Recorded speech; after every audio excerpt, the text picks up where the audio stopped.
भोजपुर में आ रहा सांसद सुदामा प्रसाद ने प्रेस वार्ता कर कहा कि सोन नदी पर इंद्रपुरी जलाशय डैम के निर्माण व नहरों के आधुनिकीकरण के सिलसिले में भाकपा माले के नेतृत्व में सांसद राजा राम सिंह भाकपा माली, सुदामा प्रसाद भाकपा माले, मनोज कुमार एनसी, सुरेंद्र प्रसाद यादव राजद सुधाकर सिंह के साथ 18 दिसंबर 2024 को प्रधान सिंह से मिलने का समय लिया था, लेकिन प्रधानमंत्री 40 मिनट इंतजार करने के बाद भी मिलने नहीं आते हैं। यह शाहबाद के किसानों का अपमान है। प्रधानमंत्री के पास जनप्रतिनिधियों से मिलने का समय तक नहीं है। यह आहत करने वाली बात है। और सोन नदी में मटियाव गांव है माने तिलौथू प्रखंड में, वहाँ सोन नदी के अंदर जलाशय का निर्माण किया जाए। 1990 में ही उस जलाशय निर्माण के काम को जो है शिलान्यास किया गया था वहाँ उस समय के मुख्यमंत्री के जरिए। महज 25,000 करोड़ की लागत से नहरें माने ये कदवन जलाशय बनेगा, क्योंकि 1973 में जो बाण सागर समझौता हुआ मध्य प्रदेश, बिहार और बिहार सरकारों के बीच में, 60 से पहले मात्र सोन नदी के जल का इस्तेमाल सिंचाई मध्य में बिहार ही करता था, लेकिन वहाँ उधर आपको रिहंद ने बांध करके बिजली पैदा करने के लिए पानी रोक लिया। फिर 1972 में बाण सागर में नदी के मुख्य धारा को बांध करके जलाशय बना लिया गया। तो हमारे हिस्से के पानी के लिए 1973 में बाण सागर समझौता हुआ था, लेकिन हमारे हिस्से का जो पानी मिलना चाहिए वो नहीं मिल रहा है। बहुत ही कम पानी मिल रहा है।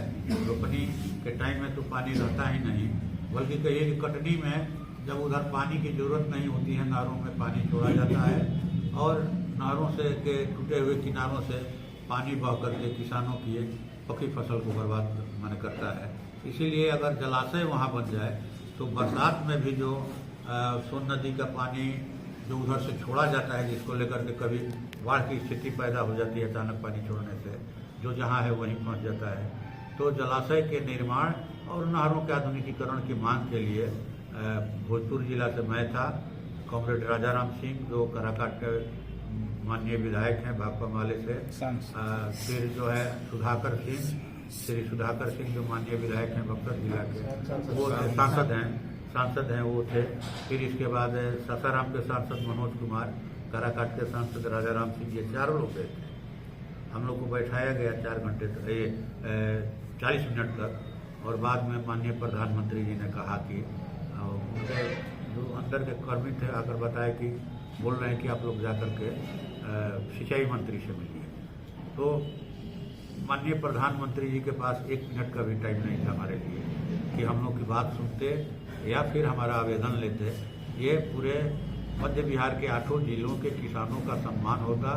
यहाँ की अर्थव्यवस्था बहुत आहत करने वाली लगी कि अडानी अंबानी के लिए तो पूरा लाखों करोड़ है इनके पास, या उनके पास समय ही समय है उनके लिए, लेकिन यहाँ 8 जिलों के किसानों के लिए अगर कदवन जलाशय बन जाता, अगर नहरों का आधुनिकीकरण हो जाए तो 17.5 लाख हेक्टेयर जमीन की सिंचाई होगी। माने कई फसलें पैदा की जा सकती हैं, कभी अकाल नहीं पड़ता। माने अकाल के समय भी हमारे इलाके में अकाल नहीं पड़ा 1934 में, लेकिन यहाँ जो है कहिए कि माने बरसात के समय भी अकाल की स्थिति रहती है। अब जिले का दक्षिणी इलाका भी जो है कहिए कि अकाल जैसी स्थिति पैदा कर रहा है। एक तरफ ये हो रहा है, दूसरी तरफ नहरों सोन नदी की जो है मुख्य धारा को बांध करके अवैध खनन हो रहा है, जिसके वजह से जो है पानी कहा जाए कि माने तलहटी पकड़ रहा है। 100 फीट 150 फीट तक खुदाई हो रही है। जो खनन का माने नियामक है उसकी धज्जियाँ उड़ाते हुए किसानों की माने ज़मीन जो है उर्वरक से अनुर्वरक हो रही है, बालू पड़ने से सड़कें खराब हो रही हैं, लंबी लाइन। अभी तो बताए यहाँ श्री भगवान दास जी हैं, उनकी पत्नी को परसों हार्ट अटैक आया, लेकिन कोइलवर पुल इतना जाम था कि वहाँ पहुँचते पहुँचते उनकी मौत हो गई रास्ते में ही जाम में फंस करके। तो कई तरह की ये समस्याएं पैदा हो रही हैं। तो मैं समझता हूँ कि इस पर भारत सरकार को और राज्य सरकार को दोनों को ध्यान देने की ज़रूरत है। लेकिन ये जो है हमारे शाहाबाद के सांसदों से नहीं मिलना, ये सांसदों की अपेक्षा नहीं है, बल्कि माने शाहाबाद के और माने पटना प्रमंडल के किसानों की उपेक्षा है, जो उनकी मांगों को, जो उनकी रोजी रोटी को मजबूत बनाने के लिए वहाँ गए थे बातचीत करने के लिए। उन्होंने बातचीत नहीं किया। ये भारी आहत करने वाली बात हुई और इसीलिए हमने निर्णय लिया कि हम जो है यहाँ मिल करके आप लोगों से अपनी व्यथा को रखेंगे। ये बहुत पीड़ादायक बात है। ये शाहाबाद के किसानों क्या कहा जाए, मोदी सरकार किसान विरोधी है? बिल्कुल ये किसान विरोधी हैं। इसीलिए इन्होंने कृषि कानून पेश किया 3 किसानों की खुशहाली के नाम पर। हम लोग बैठे थे 21 नवंबर के बाद, एक महीना बाद हमारी कोशिश करती है कि एक माह में कम से कम एक बार जरूर मिले के जो माने जिले के जो हमारे किसान हैं, मजदूर हैं, दुकानदार हैं, छात्र, युवा हैं, महिलाएं हैं, सब उनसे हम लोग संवाद करें। उनसे हमें जानकारी मिलती है उनकी समस्याओं के बारे में और उसको हम लोग संबंधित अधिकारियों से बातचीत करके या फिर आंदोलन के माध्यम से हल करने का प्रयास करते हैं। लेकिन आज का जो प्रेस कॉन्फ्रेंस है वो मूलतः इस बात के लिए है कि शाहाबाद के चारों तरफ माननीय प्रधानमंत्री जी से मिलकर ज्ञापन देने के लिए उनके कक्ष के पास गए थे और करीब 40 मिनट हम लोग बैठे रहे।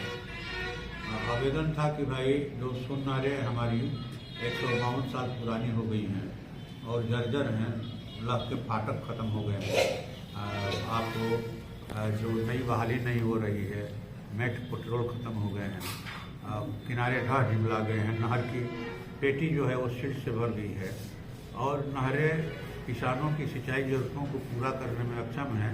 निचले छोर तक पानी नहीं पहुंच पाता है। तो जब ये नहरें बनी थी 152 साल पहले, उस समय करीब 8.5 लाख हेक्टेयर ज़मीन की सिंचाई होती थी। मध्य बिहार के जो 8 जिले हैं, जिसमें शाहाबाद के 4 जिले हैं, भोजपुर, रोहतास, बक्सर, कैमूर, उधर में आपको अरवल, पटना, माने जहानाबाद, औरंगाबाद, गया, इनके 60 प्रखंडों के किसानों के 8.5 लाख हेक्टेयर ज़मीन की सिंचाई होती थी। और पहले तो हमारे यहाँ गर्मा धान भी होता था, 3 फसलें इलाके के किसान काटते थे। लेकिन आज महज 4.5 लाख हेक्टेयर में खेती हो रही है और मैंने कहे कि नहरें अपने दुर्दशा पर आंसू बहा रही हैं। लंबे समय से 80 के दशक से ही